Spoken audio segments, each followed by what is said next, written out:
What's going on, everybody? Welcome into episode 37 of the MudWatch Sports Podcast on this Friday, January 3rd, 2024. I'm your host, Zach Malamud. Before we get started, please subscribe below. Follow all of my social accounts. Let's start things off in the NFL as Week 18 is officially upon us, and that could be both good news and bad news for the New York football teams. Let's start things off with the New York Giants.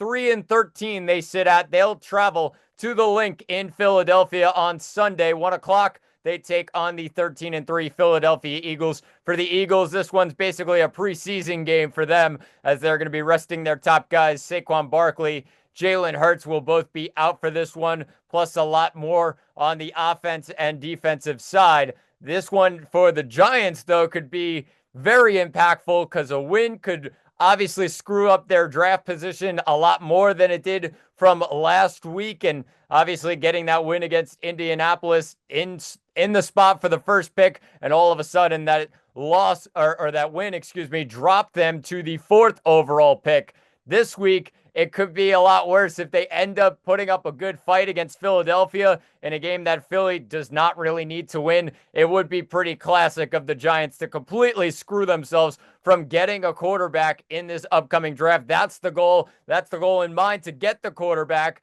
And obviously, with their quarterback situation and letting Daniel Jones go, they are looking for the franchise quarterback for the next some odd years. And it would really be typical if they win this week and beat the Eagles in a game that doesn't matter for them, and obviously screw up their spot to get a quarterback in this year's draft. And the questions overall is this draft even a good quarterback class? Probably not. I mean, you got the top two guys, but even so, I think those two guys would probably be middle of the pack or towards the bottom of the 6 quarterbacks that were drafted last year. Shedeur Sanders, Cam Ward, those two guys I'm talking about. I mean, they'd be getting drafted in the range of probably Bo Nix and J.J. McCarthy. I think that's probably around where they would go. You could say that J.J. McCarthy is a guy who probably would be the number 1 rated quarterback if he stayed another year and came out this year. That's just the reality of the situation for the Giants, but they need a quarterback and they need to draft one.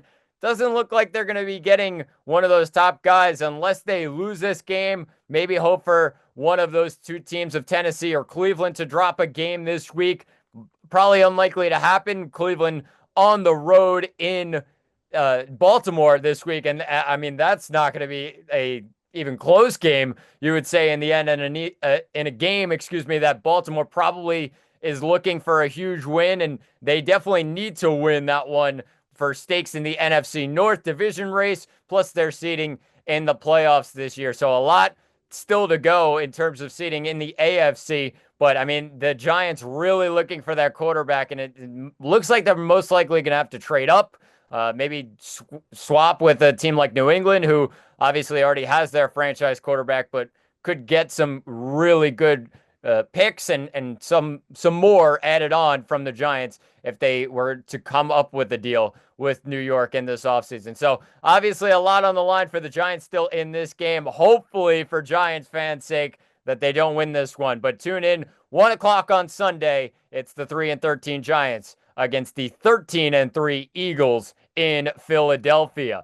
Let's move things to the other side of MetLife, and the story for this week is not even about the game. Yes, the Jets, play against the Dolphins at MetLife Stadium on Sunday at 4:25. It's at 4:25 for the reason of the Miami Dolphins still having a chance to make it into the AFC playoffs. Probably pretty unlikely, with Denver trying to close out that last spot. They take on a Kansas City team that is not playing anybody. That one's going to be a game in Denver as well. So you would think the Broncos would close that one out and bookmark their spot in the postseason in the AFC. But for the Jets, this week has been all about the coaches as well as the general manager spot. I mean, when you look at the head coaching spot interviews left and right, you got Ron Rivera, you got Mike Vrabel now for the Jets. Then you also have in the general manager spot, Louis Riddick was interviewed yesterday. Then you're looking at other guys, Jim Nagy, John Robinson, Thomas Dimitroff, were all interviewed for the spot throughout the year. And obviously, Joe Douglas went out the door earlier in the season, and he was fired as general manager of the Jets. And then you look at Robert Saleh, fired as well. Jeff Ulbrich taking over, and it's been a disaster since Ulbrich took over for this Jets team. And a lot of guys really getting ready to get out the door and also really look at their future and if it is with the New York Jets. So that's obviously the story there. But when you look at the Jets, I think the biggest thing for this team is getting a quarterback that can really be solid enough for next season. And then you focus on the young guys that you could surround with him. Of course, you still have the offense of Garrett Wilson and Breece Hall. I don't think Devontae Adams will be back if Aaron Rodgers is not there. So I think Aaron Rodgers probably going to be out the door. I think that this time with the New York Jets is pretty much over, and it's going to be time to move on. And really, I think the relationship is basically done between Rodgers and the Jets. So when you look at the quarterback for next season, could it be Tyrod Taylor? Could it be a guy in the draft? Could it be a younger player that they can find, or will they trade for somebody? Maybe a team that like Minnesota with J.J. McCarthy may be available. Sam Darnold probably going to get that huge contract after an unbelievable season that he had up in Minnesota. But when you look at the Jets, I think the goal here is probably to get that hard-nosed type of head coach and a guy who can really focus on defense and just hard-nosed football, getting his guys ready, and really with motivation, getting the guys ready to go. That's Mike Vrabel in my mind. I don't think Mike Vrabel would really be too interested in going to the Jets. Just the situation that he's seen in the last couple of years, the situation with the owner, Woody Johnson, and how he's running ship in New York. I think then you look at the general manager spot being wide open. Yes, there's the young guys on the team and some options to go. But if I was Vrabel, I'd go elsewhere and try and figure out another spot with a lot of young players and probably a better situation than the Jets can offer right now to Vrabel. I think in the end, though, that's going to be what the Jets are most likely going to look for. I don't see them looking for a true offensive mind. I don't think that would make sense. They don't have a quarterback. They don't know who the quarterback's going to be next season. So how can you go with an offensive mind for a quarterback that you don't even know? That's really a question mark right now, and you don't know who it's going to be. So that's obviously the question right now for the Jets. And like I said, I'll look more towards a defensive-minded coach and think that's probably the best idea for the Jets heading into this head coaching search. As for the GM, I mean, they already have a good group of players here and a good core of young players that they can really roll with for the next some odd years or so. But obviously, it's going to come down to a guy who's able to give those guys their contracts and keep those guys really positive and keep the vibes high in the locker room and in this organization overall. Obviously, that's a little bit tough when you got an owner like Woody Johnson. So Louis Riddick, one of the names being talked about. John Robinson, another name being talked about. I'm just looking for a guy for the Jets that can keep these guys happy in terms of Garrett Wilson, as well as Sauce Gardner, Breece Hall. All of those young guys, got to keep them happy and really give them the money that they want when it comes contract time. So I think that's going to be the big thing for the Jets when they're looking for a general manager. So obviously this game really means nothing in Week 18. Sunday, 4:25. Tune in if you want to. The Jets taking on the Dolphins at MetLife Stadium, 4:25 on Sunday. Switching things to the hardwood, New York Knicks in action tonight in Oklahoma City. What a game it's going to be. 24-10 the Knicks are on the season. They're taking on the 28-5 Oklahoma City Thunder. 8 o'clock tonight. Thunder come into this game as 4.5-point favorites. Total sitting at 223.5. And this one is a monster game for the New York Knicks as they come into this game on a 9-game win streak, absolutely rolling, but not as much as the Oklahoma City Thunder because they're on a 13-game win streak. They're 15-2. on their home court this season, and what a team they have, even without their big man in Chet Holmgren. They've been rock solid so far this season, one of the best teams in the NBA, and just a game behind the best team in the NBA, the Cleveland Cavaliers, who've been on fire to start this season. But what a game it's going to be for the Knicks. Story of tonight is obviously the game time decisions coming in.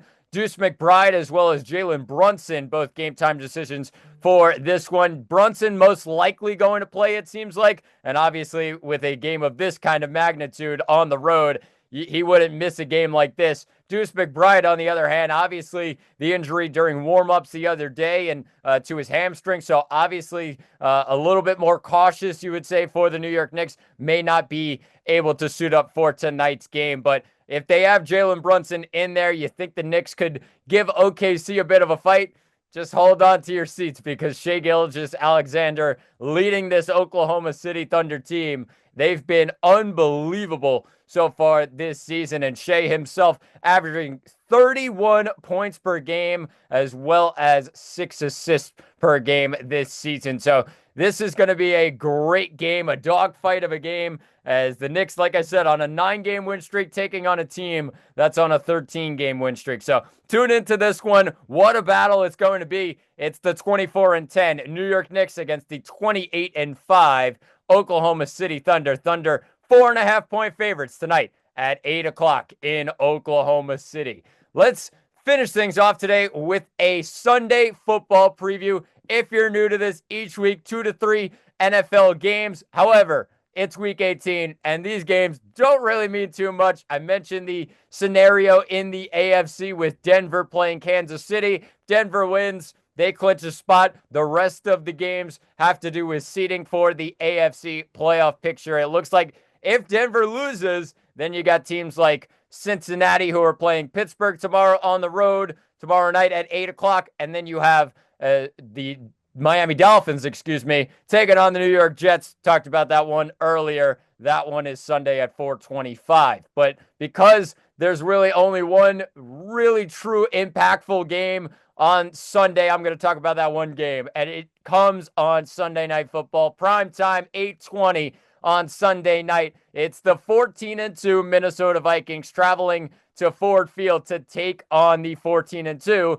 Detroit Lions in Detroit on Sunday. And when you look at this game, the Lions come in as 2.5-point favorites, total sitting at 55.5, and it's winner take all in terms of the number 1 seed in the NFC, and the loser falls to the 5 seed, which is a bit of a disaster when you look at the records of these teams and how well they've played so far this season. In this game, you look for the Lions to step up on their home field. That's really the main thing here. They're going to be without David Montgomery, who they've lost for the last couple of weeks or so, and could lose for some of that stretch into the playoffs. However, they need this bye week, in my mind, more than any team in this playoff picture. Obviously, if you were talking about a San Francisco 49er team, they would need it as well. But as for Detroit, the injuries just continue to pile up on the defensive side. And for that reason, I think the Lions have to really fight to get this game. And it's kind of surprising. I just don't think they will in this one. I think Minnesota has been so red hot and so on fire that it's just going to be way too hard for Detroit with their injuries to, even on their home field, control this Minnesota team. Minnesota comes into this game on a 9-game win streak. You're going to tell me that Detroit, even though they've been fantastic, 14-2 on the year and everything about them, they're going to all of a sudden step in the way of a team on a 9-game win streak and just control them in this one? I don't think so. I think this one's going to come down to the wire. I'll pick the Minnesota Vikings to pull off the upset on the road and give us some fun in the NFC, as Detroit would then have to play next week as the 5 seed. And that's going to be quite interesting if they have to go up against the winner of the NFC South on the road, and obviously dealing with those injuries, trying to get those guys back healthy. But I'm going to pick Minnesota in this one. Like I said, just for the fun of it, let's pick the Vikings and see what happens here. As for the total, 55.5. Both these offenses are on fire. Both these defenses, not really on fire. I would probably give the Minnesota Vikings the edge on the defensive side just with how they've been playing and due to the injuries of Detroit. However, I think this total is going over. 55.5, it's set very high for a reason. These offenses can score. These defenses are okay, mediocre in the end. Then you look at it, I think the Vikings win this one in Detroit and pull off the shocker. What a way to finish off week 18 that will be if the Vikings can go to Detroit and pull off the surprise. But tune into that one Sunday at 8:20, Sunday Night Football. And it's the Lions coming in as 2.5-point favorites, taking on their NFC North rival, the Minnesota Vikings. But that'll do it for episode 37 of the MudWatch Sports Podcast. Please subscribe below. I've been Zach Malamud. Thanks for watching. Have a great weekend. And talk to you all on Monday.